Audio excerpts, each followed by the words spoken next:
Welcome to my YouTube channel എൻ്റെ വഴികൾ. ഏവർക്കും എൻ്റെ വഴികളിലേക്ക് സ്വാഗതം. ഇനിയും എൻ്റെ ചാനൽ സബ്സ്ക്രൈബ് ചെയ്യാത്തവർ സബ്സ്ക്രൈബ് ചെയ്യുക, എൻ്റെ വീഡിയോ ഇഷ്ടമായി ലൈക്ക് ചെയ്യുക, തുടർന്നും എൻ്റെ വീഡിയോകൾ ലഭിക്കുന്നതിന് വേണ്ടി ബെല്ലൈക്കൺ അമർത്തുക. ഇസ്രായേൽ ഹമാസ് യുദ്ധം കൊന്നും കൊലവിളിച്ചും മുന്നോട്ടു പോകുന്നു. യുദ്ധവിരാമം ഗസൻ ജനതയുടെ സ്വപ്നം മാത്രമായി മാറുമ്പോൾ ഈജിപ്ത് മുന്നോട്ട് വെച്ച വെടിനിർത്തൽ നിർദ്ദേശം ഹമാസ് തള്ളിക്കളഞ്ഞിരിക്കുകയാണ്. ഇസ്രായേലിന്റെ താൽപര്യത്തിനനുസരിച്ച് ആയിരിക്കണം ഈജിപ്ത് ഹമാസിനോട് നിരായുധീകരണത്തിന് ആവശ്യപ്പെട്ടത്. ഹമാസ് ആയുധം താഴെ വെച്ച് സംഘടന പിരിച്ചുവിടുകയാണെങ്കിൽ ഇസ്രായേൽ വെടിനിർത്തലിനെ കുറിച്ച് ആലോചിക്കാം എന്നതായിരുന്നു ചർച്ചയിൽ ഇസ്രായേലിന്റെ തീരുമാനം. ആ തീരുമാനമാണ് ഈജിപ്ത് ഹമാസിന് മുന്നിൽ വെച്ചത്. എന്നാൽ ഹമാസ് അതിന് ഒറ്റവാക്കി നൽകിയ മറുപടി ഹമാസ് കീഴടങ്ങിയും ഹമാസ് ആയുധം താഴെ വെച്ചുമുള്ള ഒരു വെടിനിർത്തൽ കരാർ ഹമാസ് അംഗീകരിക്കുന്നില്ല എന്നായിരുന്നു. ഹമാസ് പറഞ്ഞത് ഇനിയൊരു വെടിനിർത്തൽ സാധ്യമാകണമെങ്കിൽ, ഭാവിയിൽ ഇനിയൊരു വെടിനിർത്തൽ അംഗീകരിക്കണമെങ്കിൽ, അഥവാ ബന്ദികളെ വിട്ടു നൽകണമെങ്കിൽ ഇസ്രായേൽ സേന മുഴുവനായും ഗസ വിട്ടു പോവുകയും യുദ്ധം എന്നേക്കുമായി അവസാനിപ്പിക്കുകയും വേണം എന്നായിരുന്നു. എന്നാൽ ഹമാസിന്റെ ഈ ആവശ്യം ഒരിക്കലും ഇസ്രായേൽ അംഗീകരിക്കുകയില്ലെന്ന് ലോക ജനതയ്ക്ക് നന്നായി അറിയാം. അതോടുകൂടി പുതിയ വെടിനിർത്തൽ ചർച്ചയും തകർന്നിരിക്കുകയാണ് ഇപ്പോൾ.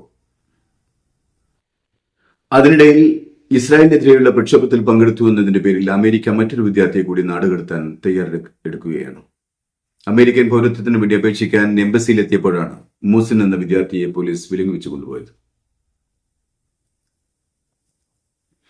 കൂടാതെ അമേരിക്കയിലെ ലോക പ്രശസ്ത യൂണിവേഴ്സിറ്റിയായ ഹാർഡ്വേർഡ് യൂണിവേഴ്സിറ്റിക്കുള്ള 17,000 കോടിയുടെ ഗ്രാന്റ് തടഞ്ഞു വെച്ചിരിക്കുകയാണ് പ്രസിഡന്റ് ഡൊണാൾഡ് ട്രംപ്. അതിനും കാരണം പലസ്തീനോട് അനുഭാവപൂർണമായ സമീപനമാണ് യൂണിവേഴ്സിറ്റി കാണിച്ചത് എന്നതാണ്. ചുരുക്കത്തിൽ ഫലസ്തീൻ ജനതയോടും ഫലസ്തീൻ കോസിനോടും ട്രംപിന് അടങ്ങാത്ത കലിയാണ് എന്ന് വേണം കരുതാൻ. ഒരു തികഞ്ഞ സയനിസ്റ്റുകാരനെ പോലെയാണ് അമേരിക്കൻ പ്രസിഡന്റ് ഡൊണാൾഡ് ട്രംപ് ഇപ്പോൾ പെരുമാറുന്നത്. അമേരിക്കൻ പ്രസിഡന്റിന്റെയും ഇസ്രായേൽ പ്രധാനമന്ത്രി നെതന്യാഹുവിന്റെയും ചെങ്ങാത്തം അമേരിക്കയെ ലോകരാജ്യങ്ങൾക്കിടയിൽ ഒന്നുമല്ലാതാക്കും എന്നതിൽ യാതൊരു സംശയവും വേണ്ട. ഈജിപ്ത് പുതുതായി മുന്നോട്ട് വെച്ച വെടിനിർത്തൽ കരാർ പറയുന്നത് 45 ദിവസത്തെ താൽക്കാലിക വെടിനിർത്തലാണ്. ഈ വെടിനിർത്തലിൽ ഗസയിലേക്ക് ഭക്ഷണവും വൈദ്യസഹായങ്ങളും താൽക്കാലിക വീടുകളും കടക്കാൻ ഇസ്രായേൽ അനുവദിക്കും. പകരം ഗസയിൽ അവസാനിക്കുന്ന ജീവനുള്ളവരും ഇല്ലാത്തതുമായ 59ഓളം ബന്ദികളെ ആദ്യത്തെ ആഴ്ചയിൽ തന്നെ ഇസ്രായേൽ വിട്ടു നൽകണം. മാത്രമല്ല, ഈ കരാറിൽ എന്നേക്കുമായുള്ള യുദ്ധവിരാമത്തെക്കുറിച്ചും സൈനിക പിന്മാറ്റത്തെക്കുറിച്ചും പ്രതിപാദിക്കുന്നില്ല. കഴിഞ്ഞ വെടിനിർത്തൽ കരാർ ഇസ്രായേൽ ലംഘിച്ച് നന്നായി അറിയാവുന്ന ഹമാസ് ഈ വ്യവസ്ഥയെ അംഗീകരിച്ചില്ല. ഹമാസ് ഈജിപ്തിന് മുന്നോട്ട് വെച്ച പുതിയ വ്യവസ്ഥയെ തള്ളിക്കളയുകയായിരുന്നു. ഹമാസ് പുറത്തിറക്കിയ സ്റ്റേറ്റ്മെന്റിൽ പറയുന്നത് ഇപ്രകാരമാണ്: ഇനിയൊരു വെടിനിർത്തൽ കരാർ ഉണ്ടായാൽ അതിലൂടെ എന്നേക്കുമായി വെടിനിർത്തൽ സാധ്യമാവണം, അഥവാ യുദ്ധം അവസാനിക്കണം. ഗസ മുൻപിൽ നിന്ന് മുഴുവൻ ഇസ്രായേൽ സേനയും പിന്മാറണം. ആത്മാർത്ഥമായ സത്യസന്ധമായ രീതിയിലുള്ള തടവുപുള്ളികളുടെ കൈമാറ്റം സാധ്യമാവണം. അധിനിവേശ സേന തകർത്ത ഗസയുടെ പുനർനിർമ്മാണത്തിന് തുടക്കം കുറിക്കണം. തങ്ങളുടെ ജനതയുടെ മേലും ഗസയുടെ മേലുമുള്ള നീതീകരിക്കാനാവാത്ത ഉപരോധം പിൻവലിക്കണം. എങ്കിൽ മാത്രമേ അവശേഷിക്കുന്ന ബന്ദികളെ വിട്ടുതരികയും കരാർ അംഗീകരിക്കുകയും ചെയ്യൂ എന്നാണ് ഹമാസ് മുന്നോട്ട് വെച്ചത്.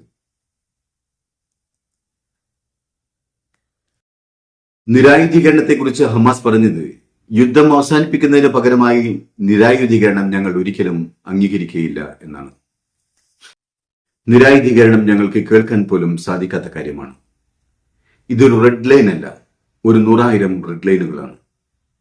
ഹമാസിന്റെ നിരായുധീകരണം എന്നത് ഇസ്രായേലിന്റെയും നെതന്യാഹുവിന്റെയും പകൽക്കിനാവ് മാത്രമാണ്. അതൊരിക്കലും നേടാനാവില്ല. നെതന്യാഹുവിനെന്നല്ല, അദ്ദേഹത്തിന്റെ ആരാധനാ വൃന്ദത്തിനും സ്വപ്നത്തിൽ നിന്നല്ലാതെ ഹമാസിന്റെ നിരായുധീകരണം സാധ്യമാവുകയില്ല. കാരണം ഹമാസ് എന്നത് ഫലസ്തീന്റെയും ഫലസ്തീൻ ജനതയുടെയും പ്രതിരോധ ശക്തിയാണ്, സംഘടനയാണ്. ഫലസ്തീനികൾക്ക് അവരുടെ മണ്ണും സ്വാതന്ത്ര്യവും വേണം. എത്ര കാലത്തോളം അധിനിവേശ സേന അവരുടെ കാലത്തോളം അധിനിവേശ സേന അവിടെ ഉണ്ടാകുമോ അത്രയും കാലം ഫലസ്തീനുകളുടെ കയ്യിൽ, ഹമാസിന്റെ കയ്യിൽ ആയുധങ്ങൾ ഉണ്ടാകും. അത് ഞങ്ങളുടെ ജനതയെ സംരക്ഷിക്കുന്നതിനും ഞങ്ങളുടെ രാജ്യം വീണ്ടെടുക്കുന്നതിനും സ്വതന്ത്രം നേടുന്നതിനും വേണ്ടി മാത്രമാണ്. ഈ സ്വതന്ത്ര മോഹത്തെ, അഭിനിവേശത്തെ എങ്ങനെയാണ് ഭീകരവാദം എന്ന് പറയുക? ഇസ്രായേൽ ഒരിക്കലും ഒരു യുദ്ധവിരാമത്തെക്കുറിച്ച് സംസാരിക്കില്ല. അവർക്ക് ഫലസ്തീനികളെ കൊന്നുകൊന്ന് ഇല്ലാതാക്കണം, അതിന് നിരന്തരം കാരണങ്ങൾ കണ്ടെത്തണം. എന്നും 50-100 ഫലസ്തീനികൾ കൊല്ലപ്പെടുന്നത് നാം കാണുന്നു. ആ വാർത്തകൾ ആളുകൾക്ക് ഹരമല്ലാതായി മാറിയിരിക്കുന്നു. ഇപ്പോൾ ചോരച്ചാലുകൾ നിറഞ്ഞ ഫലസ്തീൻ മണ്ണ് ആളുകൾ ബോധപൂർവം കാണാതെ പോകാൻ ശ്രമിക്കുകയാണ്. അവിടെ പിടഞ്ഞു വീഴുന്ന പിഞ്ചു കുഞ്ഞുങ്ങളെ ആളുകൾ ഗവനിക്കുന്നേയില്ല. ഇപ്പോൾ അവരുടെ അമ്മമാരും ക്രൂരമായി കൊല്ലപ്പെടുന്നുണ്ട്, അതും ആരും ശ്രദ്ധിക്കുന്നില്ല. ആ നിലവിളികൾ ഇപ്പോൾ ഗസയിൽ മാത്രം ഒതുങ്ങുകയാണ്. ലോകത്തിന് അത് ഒരു പ്രശ്നമല്ലതായി മാറിയിരിക്കുന്നു. ലോകം അങ്ങനെയാണ്. ആദ്യം കുറെ സഹതപിക്കും, പിന്നെ എല്ലാം നിസ്സാരമായി കാണാൻ ശ്രമിക്കും. അത് അക്രമികൾക്ക് കൂടുതൽ ഊർജം നൽകുകയും ചെയ്യും. അവസാനം ഇതേ അക്രമികൾ സ്വന്തം വീട്ടുപടികൾ എത്തുമ്പോൾ നമ്മളും വാവിട്ട് കരയും. കേട്ടുകെട്ട് മടുത്തവർക്ക്, കണ്ടുമടുത്തവർക്കും അത് വലിയ കാഴ്ചയില്ലാതായിരിക്കുകയും ചെയ്യും.